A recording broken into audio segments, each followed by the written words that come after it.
Hello everyone, मैं अभिषेक कुमार और आप देख रहे हैं समृद्धि आईएएस का यूट्यूब चैनल। दोस्तों, इस वीडियो के माध्यम से हम बात करने वाले हैं बीपीएससी टीआरई 3 के जो सफल अभ्यर्थी हैं 1 to 5 के, 6 to 8 के, 9, 10 के और 11, 12 के, इन सभी सफल अभ्यर्थियों के डॉक्यूमेंट वेरिफिकेशन और काउंसलिंग को लेकर के, साथ ही इनकी ट्रेनिंग को लेकर क्या अपडेट है, इस पर भी हम बात करेंगे। आप सभी को पता है कि आज जो है वो 21 जनवरी है और आज से ही बीपीएससी टीआरई 3 के जो सफल अभ्यर्थी हैं पीआरटी के यानी 1 to 5 के जो कैंडिडेट है उनकी जो है काउंसलिंग आज से स्टार्ट होने वाली है। और 9 बजे से, अभी दोस्तों 8:30 समय हो रहा है, 9 बजे से जो है वो आपकी काउंसलिंग जो है वो स्टार्ट हो जाएगी। और अलग अलग स्लॉट जो है वो सभी अभ्यर्थियों के जिनका रिजल्ट हुआ है उनको अलग अलग जो है वो स्लॉट निर्धारित है, उनका मैसेज उनको आ गया है कि किस स्लॉट पे जाकर के जो है उनको अपना काउंसलिंग जो है वो कराना है। तो 9 बजे से जिनका स्लॉट है वो आधे घंटे पहले यानी कि अब लगभग 8-9 बजे जिनका स्लॉट है वे सभी अभ्यर्थी जो है अब अपने अपने काउंसलिंग सेंटर पर जो है वो पहुंच चुके हैं। बहुत सारे अभ्यर्थियों ने हमें मैसेज भी किया कि सर हम जो है वो काउंसलिंग सेंटर पर पहुंच गए हैं, मेरी तैयारी जो है वो अच्छी है और अब हम जो है वो डीबी कराएंगे। आप सभी अभ्यर्थियों को मेरी बहुत बहुत शुभकामनाएं। लेकिन अब हम बात करेंगे कि काउंसलिंग से पहले जो चेंजेस किए गए हैं इसको लेकर के क्या निर्देश है। बिहार के सभी जिलों से जो है निर्देश आया है काउंसलिंग को लेकर के कि किस तरह से जो है वो कौन कौन से दिशा निर्देश, कौन कौन से गाइडलाइन जो है वो अभ्यर्थियों को देने हैं। तो जो आप सभी के लिए जो ये वीडियो जो है बहुत ही इंपॉर्टेंट होने वाला है। सबसे पहले हम बात कर लेते हैं जो चेंजेस हुए हैं वो डेट में, यानी कि पहले जो है वो आपको पता था कि 21 से 23 तारीख तक ही जो है वो पीआरटी के जो है वो वेरिफिकेशन होने थे। लेकिन अब जो है इसमें चेंजेस हुए हैं, जो है इसमें चेंजेस हुए हैं 1 to 5 कक्षा के जो शिक्षक हैं इनकी काउंसलिंग जो है वो अब 21 तारीख से लेकर के 25 तारीख तक होगी। वहीं अगर 6 to 8 के जो कैंडिडेट है उनकी अगर हम बात करें तो इनकी काउंसलिंग जो है वो 27 तारीख से लेकर के 29 तारीख तक जो है वो 6 to 8 की होगी। वहीं 9-10 के जो कैंडिडेट है उनकी काउंसलिंग अब 30 तारीख से लेकर के जो है वो 1 फरवरी तक हो गई। वहीं अगर 11-12 की बात करें तो इनकी 4 फरवरी से लेकर के 5 फरवरी यानी 4 और 5 फरवरी को जो है वो 11-12 के जो कैंडिडेट है उनकी जो है वो काउंसलिंग की जाएगी।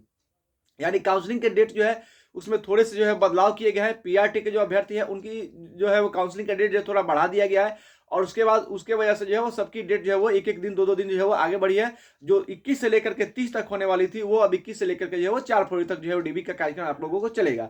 डीबी के कार्यक्रम के बाद आप लोगों को जो है वो समय मिलेगा, आप घर जाएंगे और घर जाने के बाद जो है वो फिर से आपको ट्रेनिंग के लिए बुलाया जाएगा और उसके बाद जो है आपको ट्रेनिंग के लिए भेज दिया जाएगा। यानी कि इस बार डीबी के तुरंत बाद आप ट्रेनिंग के लिए नहीं जा रहे हैं, डीबी के बाद आपको घर जाना होगा और फिर आपको जो है वो ट्रेनिंग के लिए आना होगा। काउंसलिंग को लेकर के जो दिशा निर्देश दिए गए हैं उस सभी जिलों से जो आए हैं उसमें सबसे इंपॉर्टेंट चीज है कि जो लोग अपने काउंसलिंग स्लॉट पे जो है पहुंचने वाले हैं, आज तो 21 तारीख वाले सभी लोग जो है वो अपने आवंटित जिला में पहुंच गए होंगे, लेकिन कल 22-23 तक जिन 23-24-25 जिनका है वो जो है वो आज कल परसों में जो है अपने घर से निकलेंगे। 22 वाले आज निकलेंगे तो उन सभी के लिए जो है वो अपडेट है, जो भी अभ्यर्थी काउंसलिंग कराना है उनके लिए, कि वेरिफिकेशन हेतु कोई हड़बड़ी एवं आपाधापी न करें। यानी कि काउंसलिंग के लिए एकदम जो है वो भीड़ में जाना है, जल्दी जाना है, शीघ्रता करना है, ऐसी कोई चीज नहीं। आप समय से निकले और समय से वहां पहुंचे। कहा जा रहा है कि वेरिफिकेशन की तिथि का अनुशंसित अभ्यर्थियों की वरीयता से कोई संबंध नहीं है। देखिए, बहुत सारे लोग ऐसे हैं जिनका जो है वो रैंकिंग जो है वो ऊपर आया था, यानी कि रैंकिंग के कारण रैंकिंग को लेकर के जो है वो आपको वेरिफिकेशन के लिए नहीं बुलाया जा रहा है, ऐसे ही रैंडमली जो है वो मैसेज किया गया है। इसलिए ऐसे ये मत सोचिए कि आपका जो है नंबर ऊपर था फिर भी आपको जो है वो अंतिम में काउंसलिंग के लिए क्यों बुलाया गया, ऐसा कुछ नहीं है। ये जो है रैंडमली मैसेज किया गया है, जिसको जैसे मैसेज गया है वैसे उसको स्लॉट मिला है और उसको जो है उस तरह से आकर के जो है अपना डीबी का जो है वो काम कराना है। साथ ही है कि संबंधित अभ्यर्थी वेरिफिकेशन स्थल पर निर्धारित समय अनुसार पहुंचकर वेरिफिकेशन कराएंगे और वेरिफिकेशन के समय वही अभ्यर्थी उपस्थित होंगे जिनका स्लॉट निर्धारित है।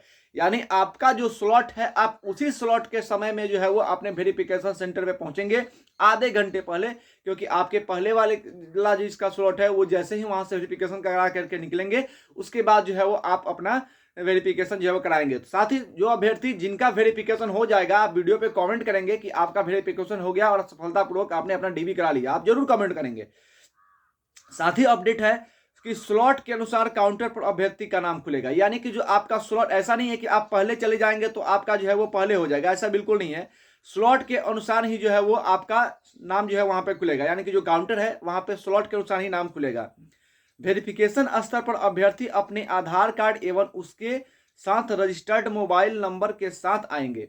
सबसे इंपॉर्टेंट चीज है कि आप अपने आधार कार्ड और आधार कार्ड के साथ जो आपका नंबर रजिस्टर्ड है मोबाइल नंबर वो लेकर के ही जाना है, क्योंकि उसी पे जो है आपका ओटीपी आएगा और ओटीपी आने के साथ ही जो है आपका डीबी जो है वो स्टार्ट हो जाएगा। इसलिए सबसे इंपॉर्टेंट चीज है कि आप अपना आधार और आधार के साथ रजिस्टर्ड मोबाइल लेकर ही जाएंगे, ताकि उस पर OTP आएगा और वहीं से जो है आपका DB का कार्यक्रम जो है वो स्टार्ट हो जाएगा, जिस पर SMS के माध्यम से टाइम स्लॉट की सूचना दी जाएगी और वेरिफिकेशन स्थल में प्रवेश का आधार यही होगा।